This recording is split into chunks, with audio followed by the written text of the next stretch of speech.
And welcome to the English Leap podcast. My name is Jennifer. And I'm Daniel. How are you doing today, Daniel? I'm doing great, Jennifer. It's been a productive day so far. How about you? I'm feeling fantastic.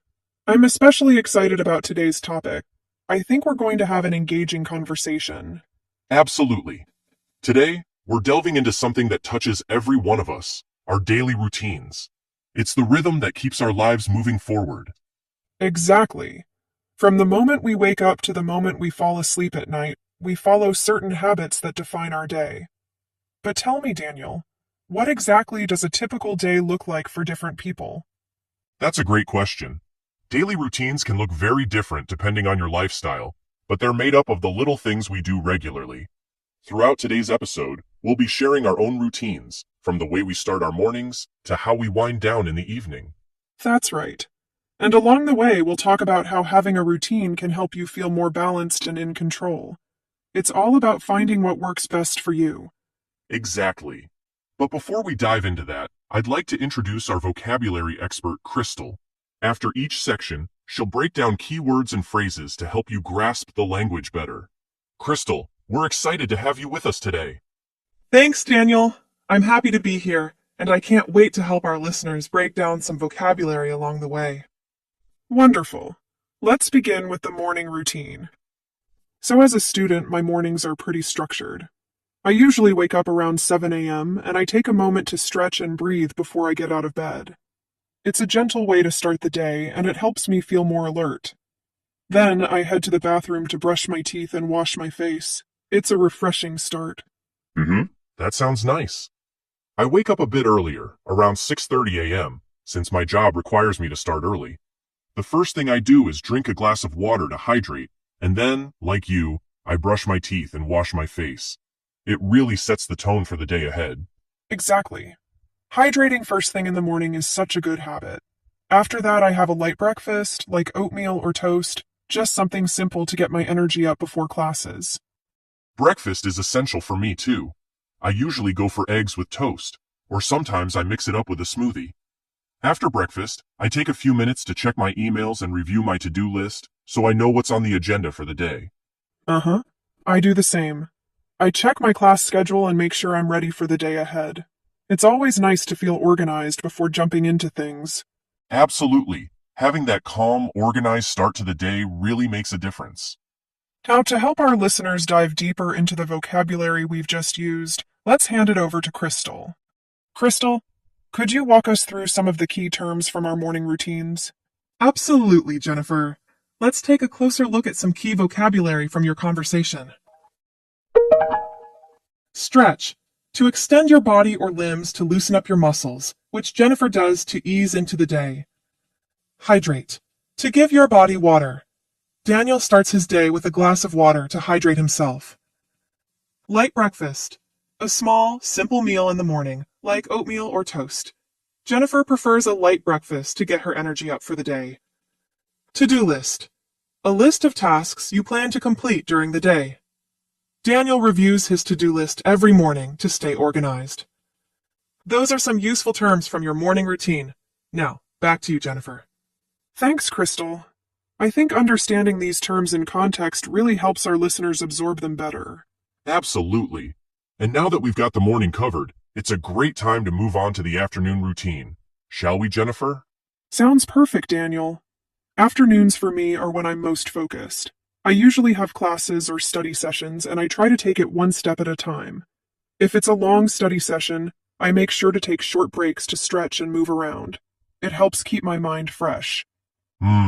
That's a smart approach. My afternoons are usually the busiest part of my day, with meetings or project work.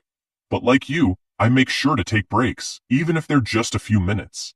I find that stepping away from the desk to stretch or get a snack really helps me recharge. Exactly. Breaks are so important even if they're brief. After lunch, I regroup and prepare for the second half of the day. Lunch is typically something light, like a salad or a sandwich.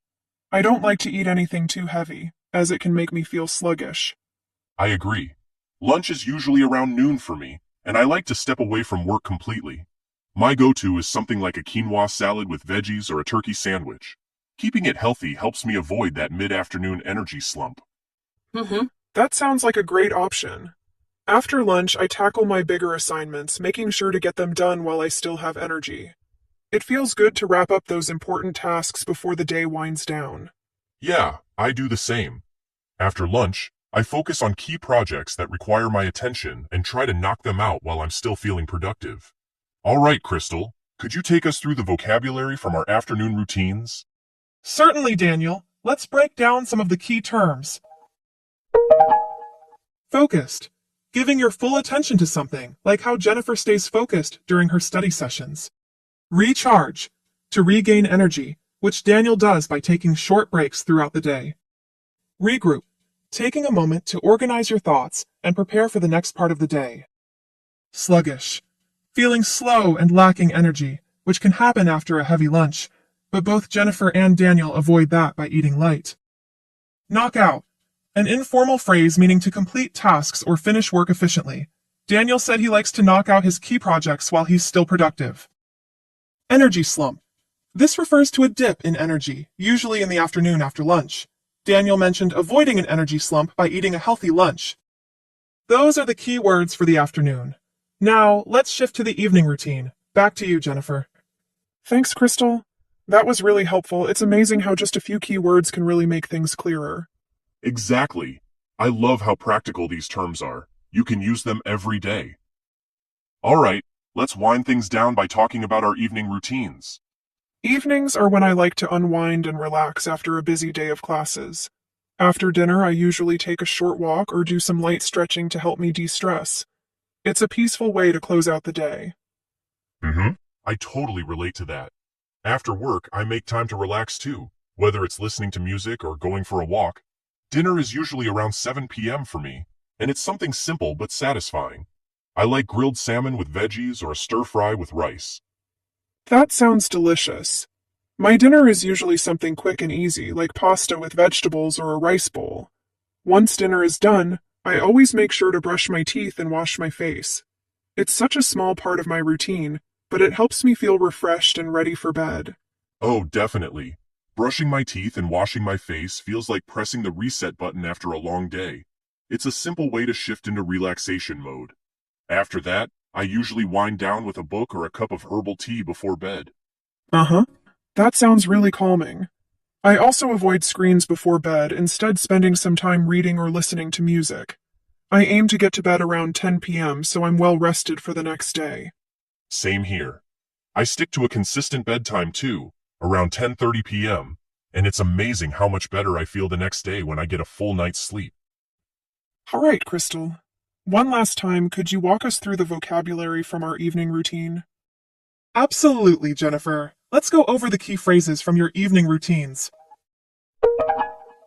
Unwind. To relax and let go of stress, like what Jennifer and Daniel do after a busy day. Reset button. A metaphor for starting fresh, which Daniel mentioned when talking about brushing his teeth and washing his face. Wind down.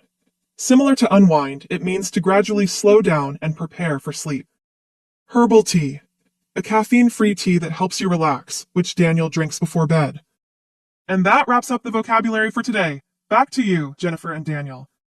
Thank you so much, Crystal, for guiding us through those key words and phrases. It really helps to understand the language in context. Absolutely. It makes it easier to remember when we see how the vocabulary fits into everyday life. So, we've shared our daily routines, from morning to evening, and touched on how important it is to create balance throughout the day. Exactly. Whether you're working, studying, or just trying to structure your day better, having a routine that works for you is key to staying organized and feeling in control. And remember, it's not just about staying productive. It's about taking those moments to relax, recharge, and take care of yourself. All right, well, that's all for today's episode. We hope this conversation gave you some helpful insights and tips for your own routine. A big thank you to Crystal for breaking down the vocabulary today. We really appreciate it. Thanks for joining us, everyone. Keep building those healthy habits, and we'll see you next time on the English Sleep Podcast. Take care, and have a balanced, productive day ahead. Your progress doesn't end here. To continue advancing your English skills, click on the next video or explore the additional videos we've thoughtfully selected for you.